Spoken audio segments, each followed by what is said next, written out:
Hey, what's happening? I'm Paul Machin, this is Mates TV, and it transpires, and I think we've possibly known this for a little bit of time, that the Man City players are a massive gang of weirdos.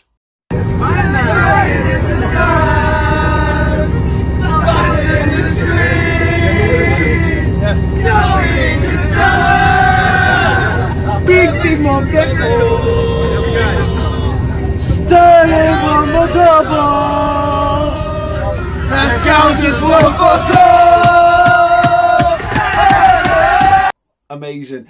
Look, I'm going to dive into this in a second because it's worth diving into. Before I do, this video is sponsored by OneFootball. It is the incredible football app that you can get. I'll put a link in the description underneath.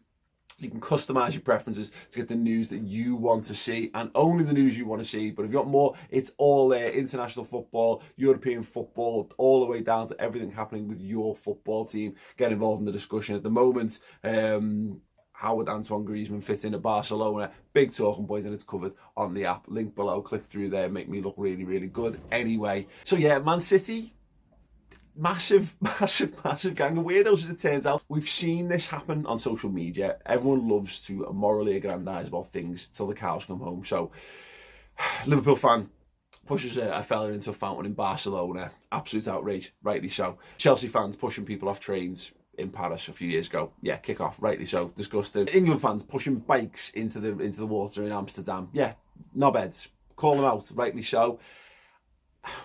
I almost think it's more forgivable if it's fans, because the general public are just idiots, and you can capture those random moments, and we've all done, whether we want to get on our moral high horse or not, we've all done and said stupid things. More often than not, the vast majority of those things happen either behind closed doors or, away from the public eye. They're not things that we would say or do in public, you know what I mean? Or, when I was a teenager, and when I was young and stupid and ignorant to the deeper meanings behind several football chants, Manchester United, Munich ones, perfect, hold my hands up, sang them, didn't understand the full ramifications, thought it was funny because I was 17 years old and I just learned the lyrics to it. Wouldn't dare to sing anything like that now because I understand the full emotional ramifications of all those things. It's just one of those stupid things. So one of my points is that people do stupid things all the time, and it's wearying, the call to arms over all these things, and the desire to tar an entire fan base of football teams with one brush because of a small select gang of absolute buttes who just fucking get involved and lose their heads and are just, I say, gang of massive idiots.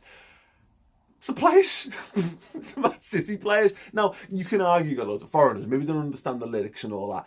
Can we just, look, before I dive into that, look, this happened like a day ago, this came out, and I've not talked about it then because I genuinely thought this was going to come out as fake. Now, there was the video a couple of years ago of the Liverpool players dancing and singing a song, and someone had cut the Adam Johnson "You're Going Down for Nonsense" song to it, and if you didn't stop to think about it for a second, you'd be like, oh my God, the Liverpool players been singing the Adam Johnson. No. It was just a very clever piece of editing. And a lot of this stuff now where you're seeing like, and they're pumping noise into ground stuff. Things can be done with editing. Things, not even complex editing. Very, very simple edit on your phone editing. Things can be done. And people are using them now as tools. So I just thought this will be fake. There'll be nothing to this. But at the time of filming, a day on from it coming out, not fake. Man City are releasing statements through the middies where I've seen it saying, well, no, nothing wrong with that. It's just a chant that people have been singing all year long. Any potential references to Sean Cox and Hillsborough are unfounded. Yeah, maybe. Probably. I'd like to believe better of my fellow human being that Man City fans wouldn't develop a song that was about a Liverpool fan who was beaten into a coma on the Champions League run last season by Roma fans. And I'd like to think that they wouldn't use the word victim as a reference to 96 Liverpool fans dying at a football match back in Hillsborough, because I'd like to think they were intelligent enough to know that, but for the grace of God, it could have been their fans in the Leppings Lane in that day, because it wasn't a Liverpool issue, it was a football issue, and it was proven as such. But you've got to understand that there's triggers to people.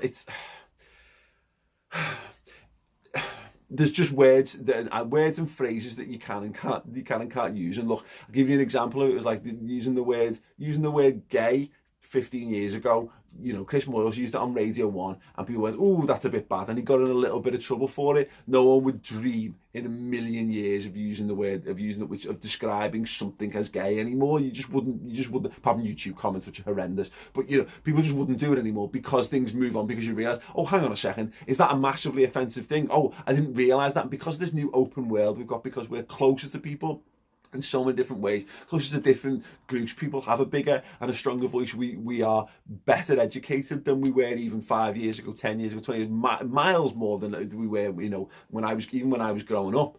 So if you didn't know, and for the Man City players and fans who don't know, when you use the word victims for Liverpool, and you know, to some extent when you're using like that battered in the streets thing, yeah, you know what, it is a trigger, and it's a trigger rightly so, because the victims thing, Liverpool were accused of basically acting like victims for the best part of, 25 years, when the entire world was convinced that Liverpool fans were to blame for killing their own at Hillsborough, and not that it was a safety issue, not that it was a terrible management of the situation at Hillsborough or whatever. So the word victims, yeah, there's a tendency there for us to compare that back to Hillsborough. So whether you truly wanted that to be that or not is completely irrelevant. That's how it will be taken by the vast majority of Liverpool fans.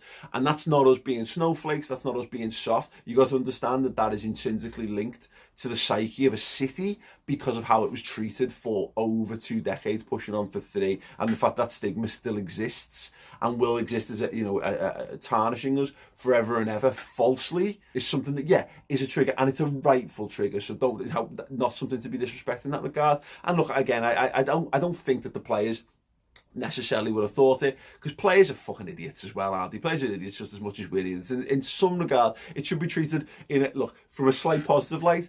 Proves that they're just human, doesn't it? Proves that they're just a gang of lads, because that's all they are. Football players are just like, you get a gang of lads together, whether it's 5-a-side or, Champions League, level players. They're all just gangs of stupid lads, aren't they? Like me, and I've been one of them. As I say, I'm a stupid lad when I'm with all my mates. I went out to Pop World at 36 years old till 3 o'clock in the morning on Sunday night. Why? Because I'm an idiot and I was with all my mates and we were having a laugh, a dance and a sing. I don't think I sang anything offensive other than Wannabe by Spice Girls. But, we all do stupid things in certain situations. But the thing that gets me on all this is not all this, because let's push this all to one side. Look, Man City should just apologise properly. They should just apologise because the connotations exist. It's not their fault. I'm not saying they've done it deliberately, but if they triggered it, and the great example of that, and we've lived through this, and we did this on the Machin Pajak podcast a couple of weeks ago, when the Chelsea Rent Boys thing came out from Redmen. We didn't quite understand the connotations of it. It was fully explained to us. We've tried everything in our power to delete that because we now know how offensive that is. And I would never sing anything about that about Chelsea ever again, because I've been better educated and all that. It's a trigger for people. It's offensive to people. So what's the point? And I get so much of football is about getting a reaction. It's about riling up. But let's park all that and let's go to the true heart of this matter, the true crux of this, and the true problem with this. It's fucking weird. It's really weird. You've just done 100 points and 98 points, back-to-back Premier League titles for the first time in 10 years. You're some of the best footballers ever to grace the planet. Arguably the best side, the Premier League, obviously the best side English football has ever seen, one of the greatest sides in Europe. And the best thing you can do, fans first and foremost, is to come up with a song about Liverpool losing a Champions League final. And the second thing is the players. You've just won the league. I get it's got like that, the Scousers win fuck all thing at the end. That's fine, that's class. Absolutely go for it. Sing that all day long. Probably wait until the 2nd of June, by the way, to go really deep on that. But you know what I mean. Do what you want to do. Sing songs about Raheem Sterling being boss, that's fine. But sing a song about Raheem Sterling being boss that doesn't happen to talk about Liverpool losing the Champions League final, to a song that we popularised going to the Champions League final. You absolute gang of dangers, weirdos, utter weirdos. And look, like I say, maybe the Man City players didn't understand it. Maybe they didn't. And they've clearly been done dirty by someone filming it and recording it on the plane. Fine. I can let it go in that regard. But let's not escape the fact that why are you singing about Liverpool? Seriously, I was in Rome last year, booked our place in the Champions League final. The Liverpool players sang our LA song, and it's about going around Europe and winning football matches. and it's about us and about the things that Liverpool have done.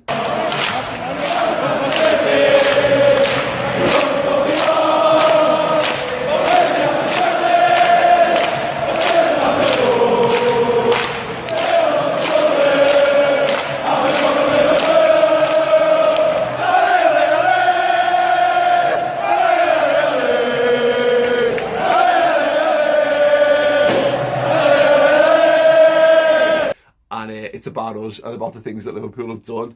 Good football song. We've been singing songs about Virgil van Dijk all year and Roberto Firmino and all this good stuff. If you're going to nick songs, do it like Wolves and do it like Cardiff. Sing about your own team. Sing about the good things that you've done. Why? You've just won the league. Why are you singing about Liverpool losing in Kiev? Absolute weirdos. If you agree, if you think they're a gang of weirdos, and look, if you've got heavy thoughts on the deeper connotations and all that kind of, fair play, let me know. Talk to me about them in the comments. I'm here for a chat on it all. But as I say, these are the kind of things that I think just need to be pilloried. You know, I don't think they need dragging over hot coals over it. Let's hope UEFA and FFP does that. But we should be highlighting the absolute weirdness of it all, because it's fucking weird. Get in the bin, Man City, with your weird Ale Kiev song. Like, share, subscribe, come and check out the MXP podcast. Me and my old mate Chris Pajak shooting the breeze, chatting shit, completely uncut and uncensored about all things football and beyond, life, the universe and everything. I'll annotate through at the end of this video. Go over there, subscribe. New podcast coming up later this week. There's 4 in the bag already. They're amazing. And I'm nearly at 90,000 subscribers. If you're watching and you liked it, if you're not subscribed, get subscribed. Cheers.